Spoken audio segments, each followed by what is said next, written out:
সুযোগ আমাদেরকে দান করেছেন। বিনীত মস্তকে উচ্চ কণ্ঠে সে মালিকের দরবারে শুকরিয়া আদায় করছি। আলহামদুলিল্লাহ, আরো জোরে বলি আলহামদুলিল্লাহ।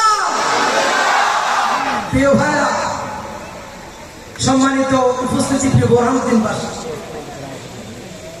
আপনারা জানেন 2006 সালের 28 অক্টোবর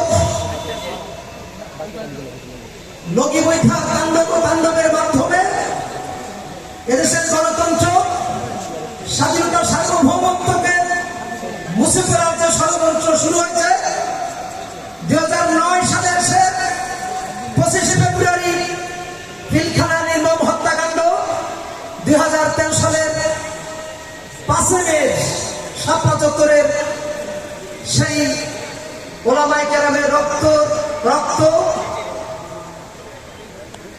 এই ইতিহাস পেরিয়ে 2024 সালের জুলাই বিপ্লব সংঘটিত হয়েছে। 24 সালের 1 জুলাই যে আন্দোলন শুরু হয়েছে, এই আন্দোলন দেড় যুগের মানুষের অন্তরে পোষা শোকের এবং তাদের যে আর্তনাদ, তাদের যে কান্না, সেই কান্নার বহিঃপ্রকাশ। এদেশের মানুষ বুক খুলে কথা বলতে পারে না।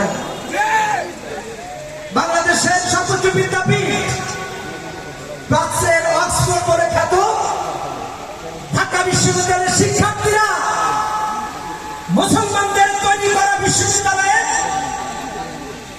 সাহস করে তাদের হলে নামাজ আদায় করতে পারে নাই।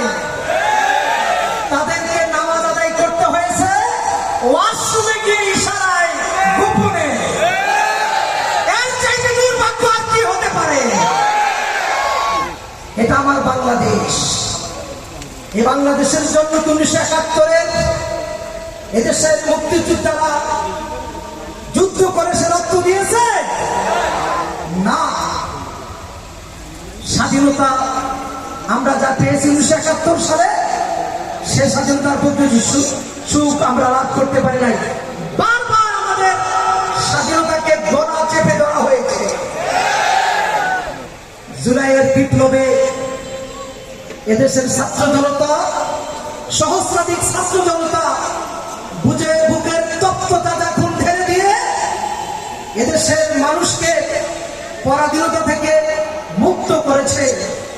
তাই আজকের এই চমৎকার আয়োজন থেকে গভীর শ্রদ্ধার সাথে স্মরণ করছি আমার ভাই, এ জাতির অন্যতম কর্ণধার সেই শহীদ আবু সাঈদকে স্মরণ করছি, নির্মুগ্ধ সহ সহস্রাধিক শহীদকে, যারা তাদের তপ্ত তাজা খুন ঢেলে দিয়ে জমিনকে আমাদের জন্য উর্বর করে গেছে।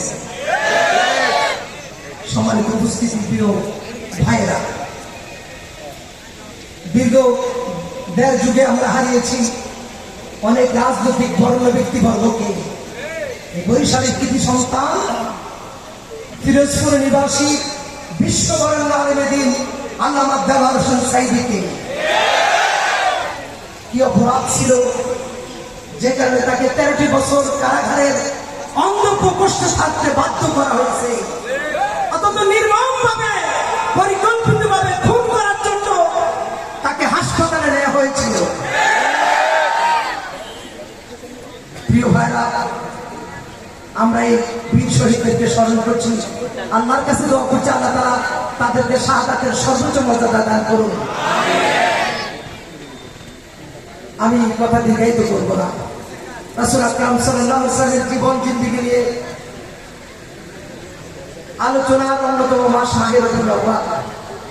এই মাসটি কেন্দ্র করে আজকের আয়োজন।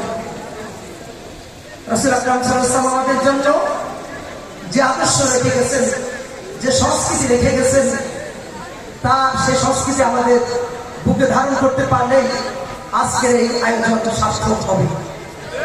এজন্য আমি আপনাদের স্মরণ করে দিতে চাই, আল্লাহ রাসূলের সংস্কৃতি হলো আমরা মুসলমান হিসাবে একজন আরেকজনকে সালাম দেব, রসুল্লাহর সংস্কৃতি হলো ছোটকে স্নেহ করবো, বড়কে শ্রদ্ধা করবো।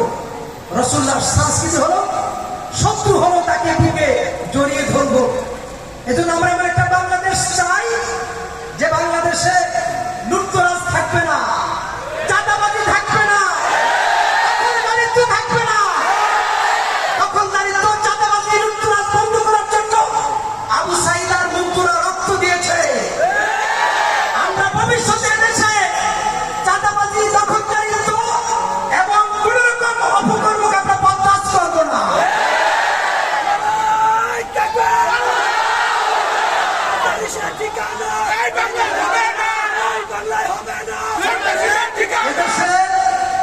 সকল সহস্র শহীদের রক্তের বিনিময়ে পেশিবাদের কবর রচনা হয়েছে।